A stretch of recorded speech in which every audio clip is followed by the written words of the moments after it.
안녕하세요. 오늘은 한국 정치에서 가장 극적인 부침을 겪고 있는 인물, 한동훈에 대해 깊이 있게 분석해 보려고 해요. 지난 1년을 돌아보면 한동훈만큼 드라마틱한 정치 인생을 보여준 사람도 드물 겁니다.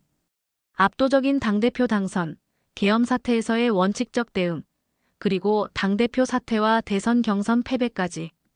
이 모든 일이 불과 1년 안에 일어났어요. 많은 분들이 궁금해하시죠. 한동훈은 왜 이렇게 빠르게 부상했다가 또 이렇게 빠르게 시련을 겪게 됐을까요? 그리고 그의 정치적 미래는 어떻게 될까요?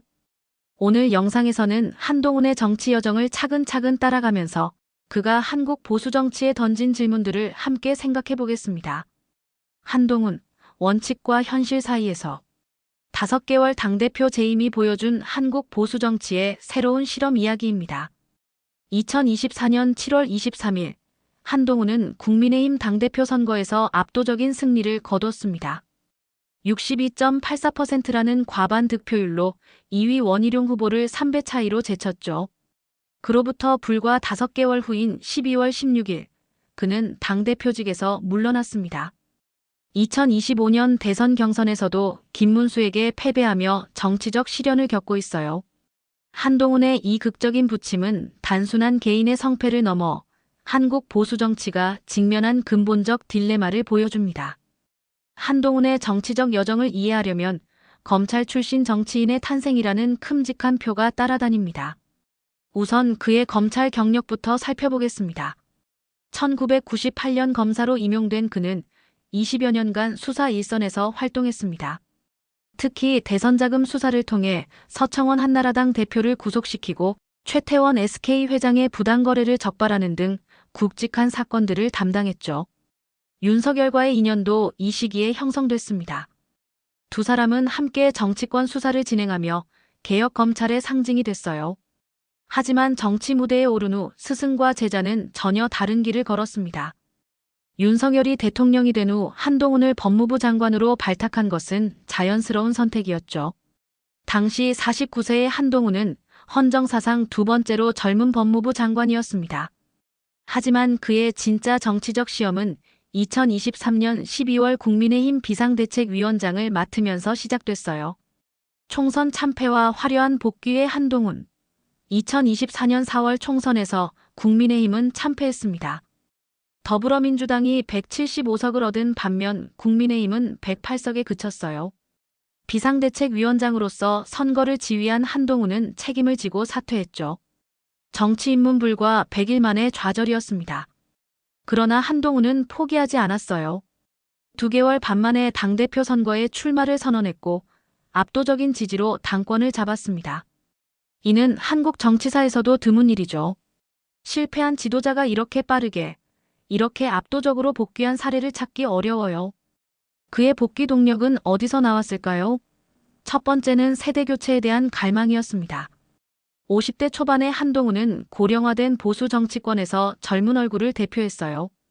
두 번째는 독자적 노선에 대한 기대였죠. 친윤도 반윤도 아닌 제3의 길을 모색하는 모습이 많은 당원들에게 어필했습니다. 12월 3일 계엄은 운명의 분기점이 되었습니다. 한동훈의 정치 인생에서 가장 극적인 순간은 2024년 12월 3일 밤이었습니다. 윤석열 대통령이 비상계엄을 선포했을 때 한동훈은 즉각 반대 입장을 표명했어요. 계엄 선포 30분 후 당사 현관에서 찍은 영상에서 그는 위헌이고 위법하다며 강력히 비판했습니다. 여당 대표로서는 이례적인 행동이었죠. 자당 대통령을 정면으로 비판한 것이니까요.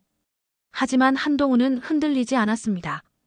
국회의원들에게 계엄 해제 표결에 참여하라고 지시하기까지 했어요. 이 순간의 선택이 한동훈의 정치적 운명을 결정했습니다. 민주주의 수호라는 원칙을 지켰지만 당내 보수 강경층의 강력한 반발을 샀죠. 결국 12월 14일 윤석열 탄핵안이 가결된 후 최고위원 5명이 모두 사퇴하면서 그도 당대표직을 내려놓아야 했습니다. 대선 경선을 치른 한동훈은 또 다른 도전에 나섭니다.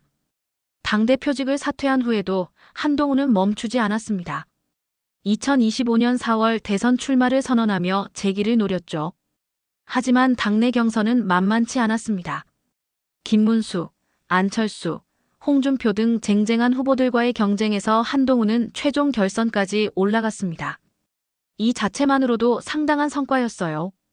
하지만 5월 3일 결선 투표에서 김문수에게 패배했죠. 패배의 요인은 복합적이었습니다. 한덕수 후보와의 단일화에 대한 부분이 가장 컸죠. 그리고 무엇보다 계엄 반대로 인한 당내 보수층의 이탈이 컸어요. 또한 조기 대선으로 인한 단축된 경선 일정도 불리하게 작용했습니다. 충분한 지지 기반을 구축할 시간이 부족했던 거죠. 한동훈의 정치 여정은 여러 중요한 질문을 던집니다. 첫째, 원칙과 현실 사이에서 정치인은 어떤 선택을 해야 할까요? 한동훈은 계엄 반대라는 원칙을 지켰지만 정치적으로는 큰 타격을 입었어요. 민주주의적으로는 옳은 일이었지만 당내 정치에서는 손해를 본 셈이죠. 둘째, 독자적 노선의 가능성과 한계는 무엇일까요? 친윤도 반윤도 아닌 제3의 길을 추구한 한동훈이지만 결국 명확한 지지 기반을 확보하지 못했습니다. 물론 지지하는 당원들과 팬들은 많았지만 당내에서 국회의원들의 지지를 많이 못 받았죠. 그의 크나큰 실수는 본인이 국회의원 구역을 정해서 나가지 않고 국민의 힘다른 국회의원들의 선거 유세만 열심히 했는데 억울하게 쫓겨나게 된 거죠. 참 안타까운 일은 그때 윤 대통령이 한동훈을 좀 안았더라면, 친윤들 또한 싫어온 젊은 신인 대표를 안았더라면 계엄령은 일어나지 않았을 것이고 국민의 힘차기 대선 주자로 민주당 야당에게 대통령 자리를 물려주는 일은 없었겠죠. 기득권 싸움과 보수의 자리를 지키려는 그들의 욕심이 참 많은 변화를 가져오고 한국의 정치 경제, 사회 모든 부분을 내리막길로 걷게 하는 것이 안타까울 따름일 뿐입니다. 이것이 한국 정치에서 중간자적 위치의 어려움을 보여준 사례라고 할 수 있어요. 셋째, 세대교체에 대한 열망은 얼마나 실질적일까요? 50대 초반의 한동훈도 당내에서는 젊은 피로 각광받았지만 결국 친윤과 단일화에 대한 의견으로 인해 70대 김문수에게 졌습니다. 세대교체 담론과 실제 선택 사이의 간극을 보여준 예이기도 합니다. 그러나 아직 한동훈의 정치 인생이 끝난 것은 아닙니다. 아직 51세의 젊은 나이에 검찰총장 출신 대통령인 윤석열과는 다른 길을 걸어왔죠. 계엄 반대로 보여준 민주주의 의식은 분명 의미 있는 자산이에요. 무엇보다 한동훈은 한국 보수 정치의 새로운 가능성을 제시했습니다. 기존의 친윤 반윤 구도를 넘어선 독자적 노선의 시도, 젊은 보수층의 목소리, 대변 원칙을 지키는 정치인의 모습 등이 그것이죠. 물론 앞으로의 길은 쉽지 않을 겁니다. 당내에서의 입지도 많이 좁아졌고 지지 기반도 재정비가 필요해요. 하지만 정치는 긴 호흡으로 봐야 합니다. 한동훈이 보여준 원칙 있는 정치에 대한 갈망은 여전히 존재하거든요.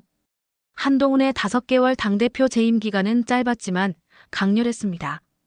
그는 한국 보수 정치가 나아갈 수 있는 새로운 방향을 제시하려 했어요. 비록 지금은 실현의 시간을 겪고 있지만 그가 던진 질문들은 여전히 유효합니다. 원칙과 현실, 개혁과 안정, 세대교체와 경험 사이에서 한국 정치는 어떤 선택을 할 것인가? 한동훈의 정치적 여정은 바로 이 질문에 대한 하나의 답을 찾아가는 과정이었습니다. 오늘 한동훈의 정치 여정을 함께 살펴봤는데요. 어떻게 보셨나요? 정치는 정말 예측하기 어려운 것 같아요.